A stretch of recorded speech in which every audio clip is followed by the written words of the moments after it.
The Garden of Paradise. A fairy tale by Hans Christian Andersen. There was once a king's son who had a larger and more beautiful collection of books than anyone else in the world, and full of splendid copper plate engravings. He could read and obtain information respecting every people of every land, but not a word could he find to explain the situation of the Garden of Paradise, and this was just what he most wished to know.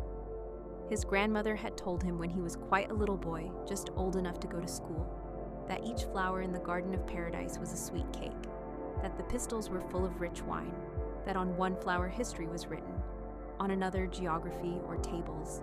So those who wished to learn their lessons had only to eat some of the cakes, and the more they ate, the more history, geography, or tables they knew. He believed it all then, but as he grew older and learned more and more, he became wise enough to understand that the splendor of the Garden of Paradise must be very different to all this. Oh, why did Eve pluck the fruit from the tree of knowledge? Why did Adam eat the forbidden fruit, thought the king's son. If I had been there, it would never have happened, and there would have been no sin in the world. The Garden of Paradise occupied all his thoughts, till he reached his 17th year. One day he was walking alone in the wood, which was his greatest pleasure, when evening came on.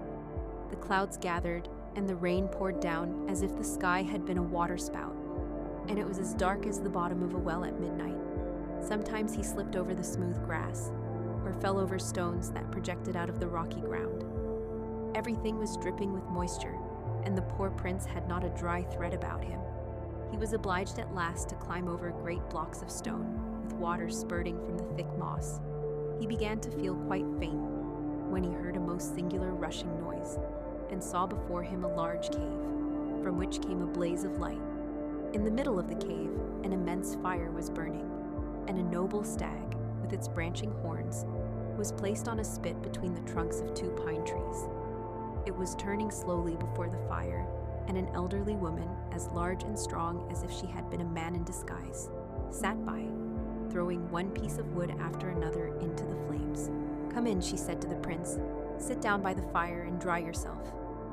"There is a great draught here," said the prince, as he seated himself on the ground. "It will be worse when my sons come home," replied the woman. "You are now in the cavern of the winds, and my sons are the four winds of heaven. Can you understand that?" "Where are your sons?" asked the prince. "It is difficult to answer stupid questions," said the woman. "My sons have plenty of business on hand. They are playing at shuttlecock with the clouds up yonder in the king's hall," and she pointed upwards. "Oh, indeed," said the prince. "But you speak more roughly and harshly, and are not so gentle as the women I'm used to." "Yes, that is because they have nothing else to do. But I am obliged to be harsh, to keep my boys in order, and I can do it, although they are so headstrong. Do you see those 4 sacks hanging on the wall? Well, they are just as much afraid of those sacks as you used to be of the rat behind the looking glass. I can bend the boys together and put them in the sacks without any resistance on their parts, I can tell you. There they stay, and dare not attempt to come out until I allow them to do so. And here comes one of them." It was the north wind who came in, bringing with him a cold, piercing blast. Large hailstones rattled on the floor, and snowflakes were scattered around in all directions. He wore a bearskin dress and cloak. His sealskin cap was drawn over his ears, long icicles hung from his beard, and one hailstone after another rolled from the collar of his jacket. "Don't go too near the fire," said the prince, "or your hands and face will be frostbitten." "Frostbitten," said the north wind, with a loud laugh. "Why, frost is my greatest delight. What sort of a little snip are you, and how did you find your way to the cavern of the winds?" "He is my guest," said the old woman, "and if you are not satisfied with that explanation, you can go into the sack. Do you understand me?" That settled the matter. So the north wind began to relate his adventures, whence he came, and where he had been for a whole month. "I come from the polar seas," he said. "I have been on the Bear's Island with the Russian walrus hunters. I sat and slept at the helm of their ship, as they sailed away from North Cape. Sometimes when I woke, the storm birds would fly about my legs. They are curious birds. They give one flap with their wings, and then on their outstretched pinions soar far away." "Don't make such a long story of it," said the mother of the winds. "What sort of a place is Bear's Island?" A very beautiful place, with a floor for dancing as smooth and flat as a plate, half-melted snow partly covered with moss, sharp stones, and skeletons of walruses and polar bears lie all about, their gigantic limbs in a state of green decay. It would seem as if the sun never shone there. I blew gently to clear away the mist, and then I saw a little hut, which had been built from the wood of a wreck, and was covered with the skins of the walrus, the fleshy side outwards. It looked green and red, and on the roof sat a growling bear. Then I went to the seashore to look after birds' nests, and saw the unfledged nestlings opening their mouths and screaming for food. I blew into the 1,000 little throats and quickly stopped their screaming. Farther on were the walruses with pigs' heads and teeth a yard long, rolling about like great worms. "You relate your adventures very well, my son," said the mother. "It makes my mouth water to hear you." After that, continued the north wind, the hunting commenced. The harpoon was flung into the breast of the walrus, so that a smoking stream of blood spurted forth like a fountain and besprinkled the ice. Then I thought of my own game. I began to blow and set my own ships, the great icebergs sailing, so that they might crush the boats. Oh, how the sailors howled and cried out! But I howled louder than they. They were obliged to unload their cargo and throw their chests and the dead walruses on the ice. Then I sprinkled snow over them and left them in their crushed boats to drift southward and to taste salt water. They will never return to Bear's Island. "So you have done mischief," said the mother of the winds. "I shall leave others to tell the good I have done," he replied. "But here comes my brother from the west. I like him best of all, for he has the smell of the sea about him and brings in a cold, fresh air as he enters." "Is that the little Zephyr?" asked the prince. "Yes, it is the little Zephyr," said the old woman, "but he is not little now. In years gone by he was a beautiful boy. Now that is all past.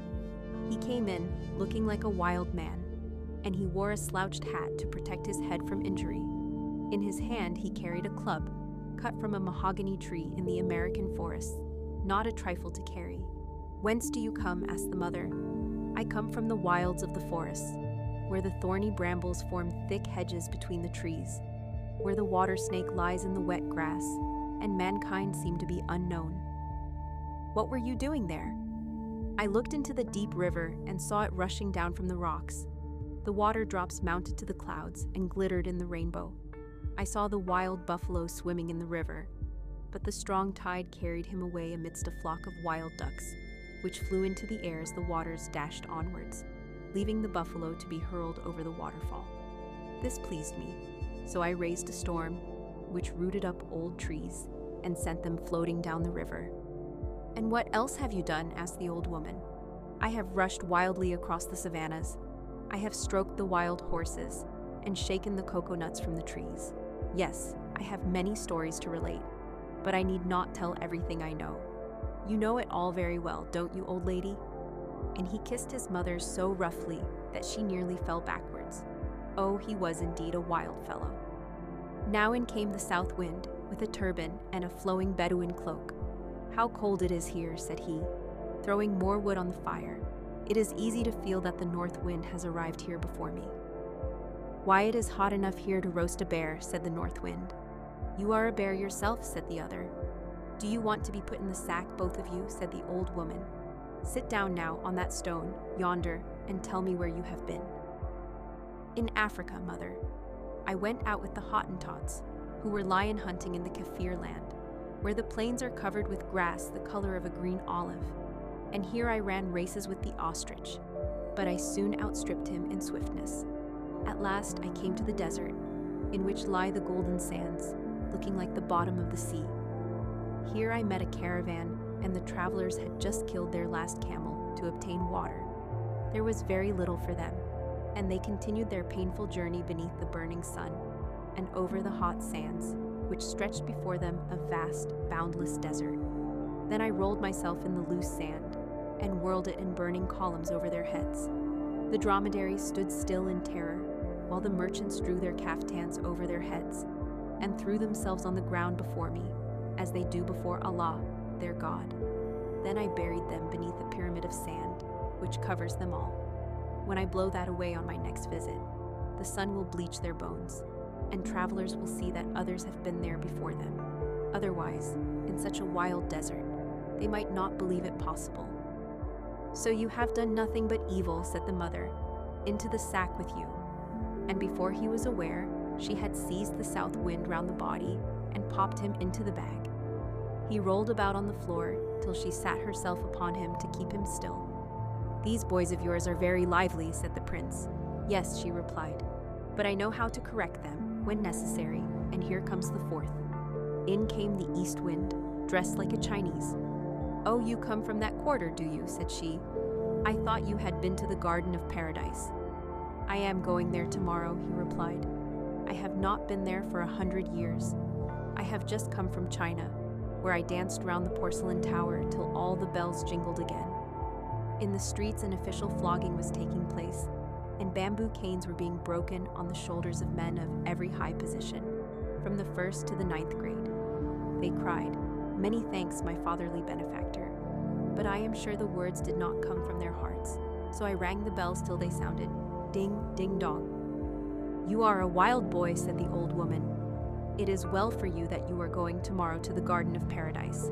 You always get improved in your education there. Drink deeply from the fountain of wisdom while you are there, and bring home a bottleful for me. That I will, said the east wind. But why have you put my brother South in a bag? Let him out, for I want him to tell me about the phoenix bird. The princess always wants to hear of this bird, when I pay her my visit every 100 years. If you will open the sack, sweetest mother, I will give you 2 pocketfuls of tea, green and fresh as when I gathered it from the spot where it grew. Well, for the sake of the tea, and because you are my own boy, I will open the bag. She did so, and the south wind crept out, looking quite cast down, because the prince had seen his disgrace. There is a palm leaf for the princess, he said. The old phoenix, the only one in the world, gave it to me himself. He has scratched on it with his beak the whole of his history during the 100 years he has lived. She can there read how the old phoenix set fire to his own nest and sat upon it while it was burning, like a Hindu widow. The dry twigs around the nest crackled and smoked till the flames burst forth and consumed the phoenix to ashes. Amidst the fire lay an egg, red hot, which presently burst with a loud report, and out flew a young bird. He is the only phoenix in the world, and the king over all the other birds. He has bitten a hole in the leaf which I give you, and that is his greeting to the princess. Now let us have something to eat, said the mother of the winds. So they all sat down to feast on the roasted stag, and as the prince sat by the side of the east wind, they soon became good friends. Pray tell me, said the prince, who is that princess of whom you have been talking, and where lies the Garden of Paradise? Ho, ho, said the east wind. Would you like to go there? Well, you can fly off with me tomorrow. But I must tell you one thing. No human being has been there since the time of Adam and Eve. I suppose you have read of them in your Bible. Of course I have, said the prince. Well, continued the east wind, when they were driven out of the Garden of Paradise, it sunk into the earth, but it retained its warm sunshine, its balmy air, and all its splendor. The fairy queen lives there, in the island of happiness, where death never comes, and all is beautiful. I can manage to take you there tomorrow if you will sit on my back. But now don't talk anymore, for I want to go to sleep. And then they all slept. When the prince awoke in the early morning, he was not a little surprised at finding himself high up above the clouds. He was seated on the back of the east wind, who held him faithfully, and they were so high in the air that woods and fields, rivers and lakes, as they lay beneath them, looked like a painted map. Good morning, said the east wind. You might have slept on a while, for there is very little to see in the flat country over which we are passing, unless you like to count the churches. They look like spots of chalk on a green board. The green board was the name he gave to the green fields and meadows. It was very rude of me not to say goodbye to your mother and your brothers, said the prince. They will excuse you, as you were asleep, said the east wind. And then they flew on faster than ever. The leaves and branches of the trees rustled as they passed.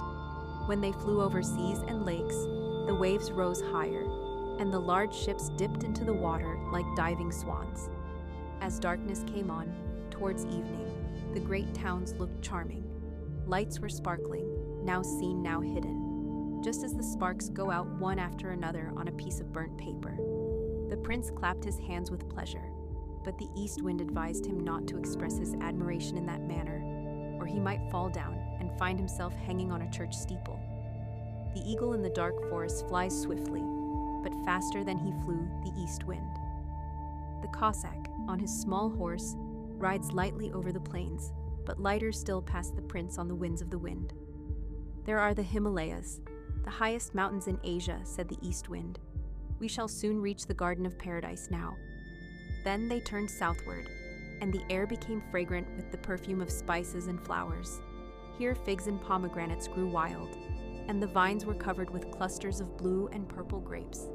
Here they both descended to the earth and stretched themselves on the soft grass, while the flowers bowed to the breath of the wind as if to welcome it. Are we now in the Garden of Paradise? Asked the prince. No, indeed, replied the east wind, but we shall be there very soon. Do you see that wall of rocks and the cavern beneath it, over which the grapevines hang like a green curtain? Through that cavern we must pass. Wrap your cloak round you, for while the sun scorches you here, a few steps farther it will be icy cold. The bird flying past the entrance to the cavern feels as if one wing were in the region of summer, and the other in the depths of winter. So this then is the way to the Garden of Paradise, asked the prince, as they entered the cavern. It was indeed cold, but the cold soon passed, for the east wind spread his wings, and they gleamed like the brightest fire.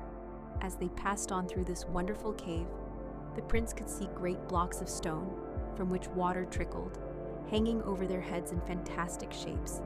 Sometimes it was so narrow that they had to creep on their hands and knees, while at other times it was lofty and wide, like the free air. It had the appearance of a chapel for the dead, with petrified organs and silent pipes. We seem to be passing through the valley of death to the Garden of Paradise, said the prince. But the east wind answered not a word, only pointed forwards to a lovely blue light, which gleamed in the distance. The blocks of stone assumed a misty appearance, till at last they looked like white clouds in moonlight. The air was fresh and balmy, like a breeze from the mountains perfumed with flowers from a valley of roses. A river, clear as the air itself, sparkled at their feet, while in its clear depths could be seen gold and silver fish sporting in the bright water, and purple eels emitting sparks of fire at every moment, while the broad leaves of the water lilies that floated on its surface flickered with all the colors of the rainbow. The flower in its color of flame seemed to receive its nourishment from the water, as a lamp is sustained by oil. A marble bridge of such exquisite workmanship that it appeared as if formed of lace and pearls led to the island of happiness, in which bloomed the Garden of Paradise. The east wind took the prince in his arms and carried him over, while the flowers and the leaves sang the sweet songs of his childhood in tones so full and soft that no human voice could venture to imitate. Within the garden grew large trees, full of sap. But whether they were palm trees or gigantic water plants, the prince knew not. The climbing plants hung in garlands of green and gold, like the illuminations on the margins of old missals, or twined among the initial letters. Birds, flowers, and festoons appeared intermingled in seeming confusion. Close by, on the grass, stood a group of peacocks, with radiant tails outspread to the sun. The prince touched them, and found to his surprise that they were not really birds, but the leaves of the burdock tree, which shone with the colors of a peacock's tail.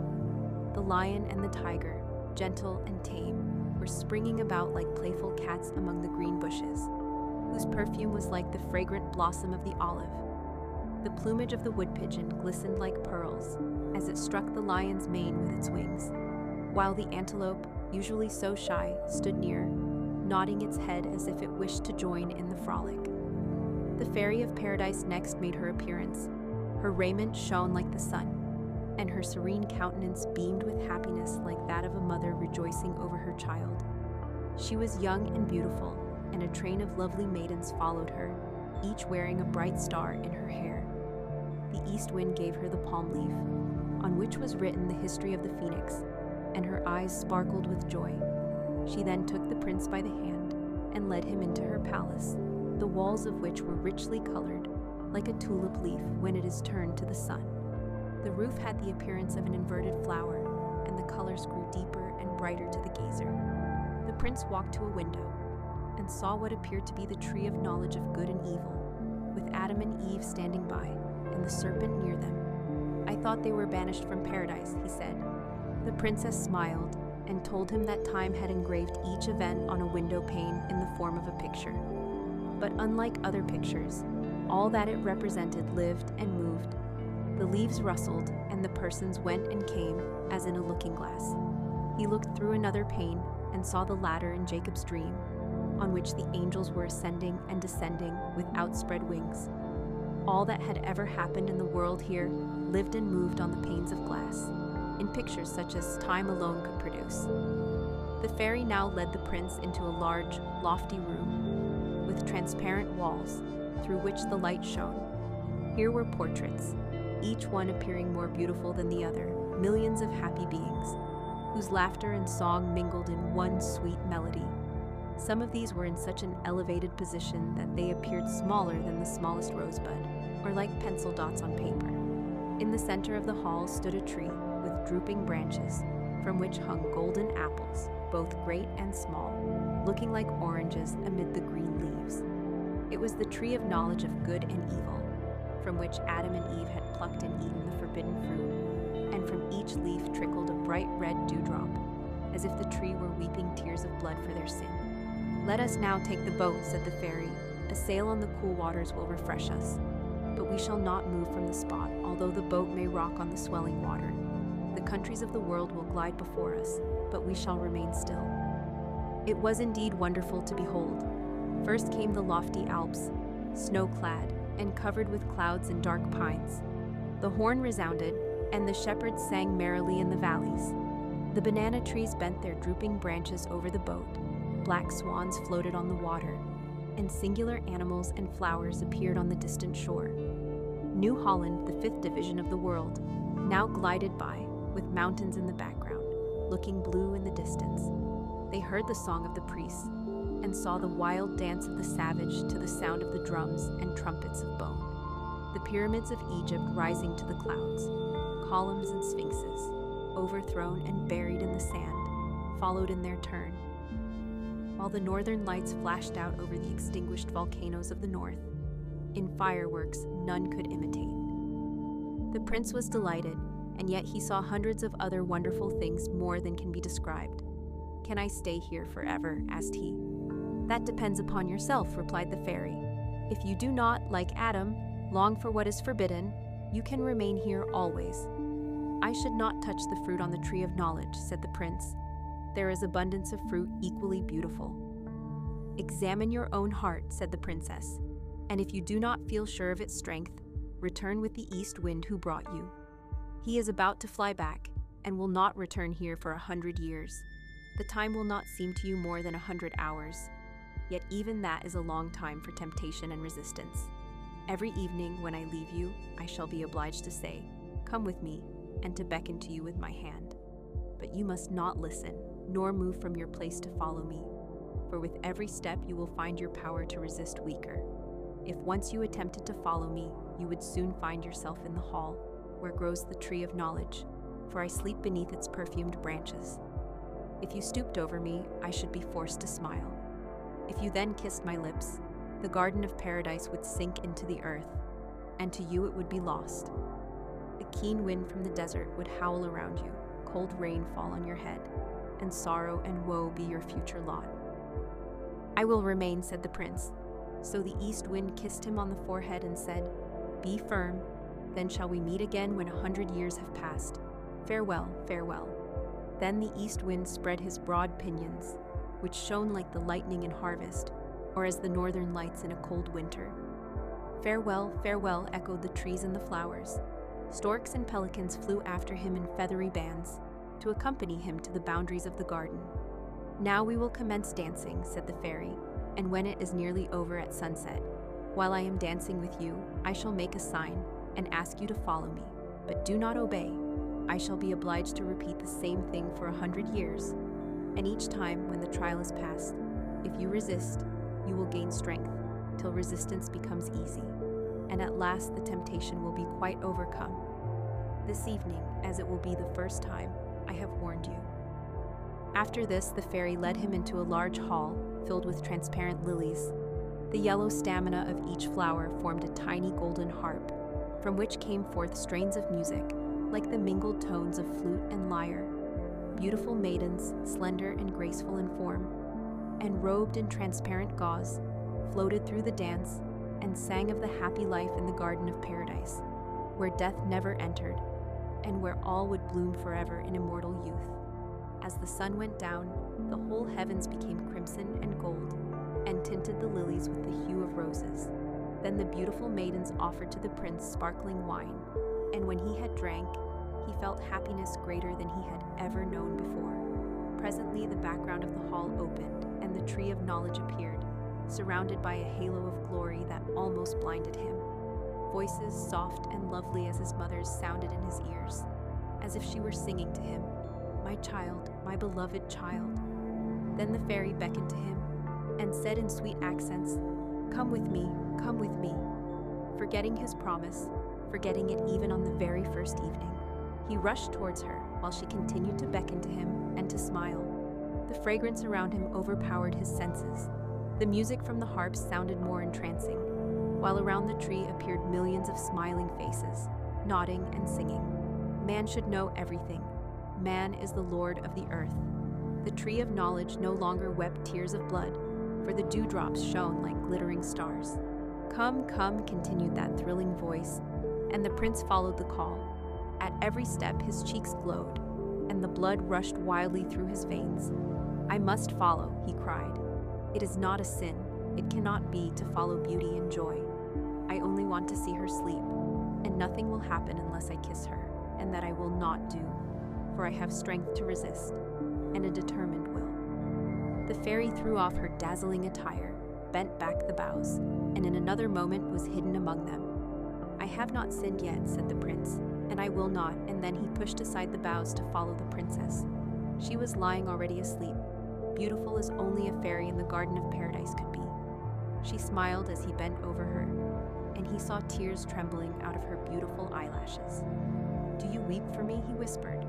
"Oh, weep not, thou loveliest of women. Now do I begin to understand the happiness of paradise. I feel it to my inmost soul, in every thought. A new life is born within me. One moment of such happiness is worth an eternity of darkness and woe."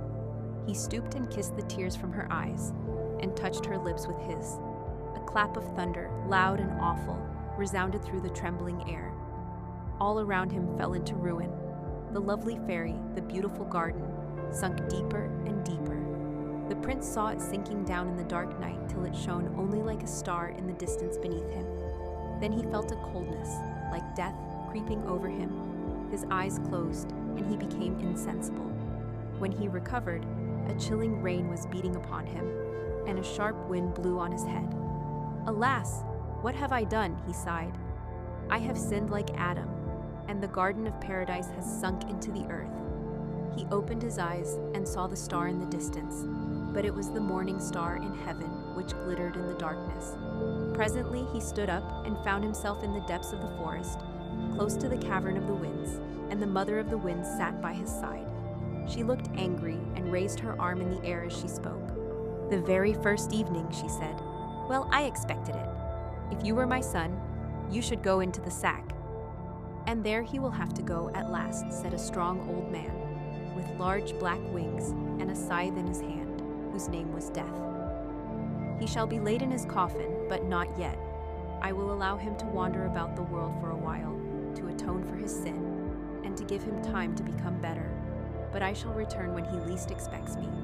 I shall lay him in a black coffin, place it on my head, and fly away with it beyond the stars. There also blooms a garden of paradise, and if he is good and pious, he will be admitted. But if his thoughts are bad, and his heart is full of sin, he will sink with his coffin deeper than the garden of paradise has sunk.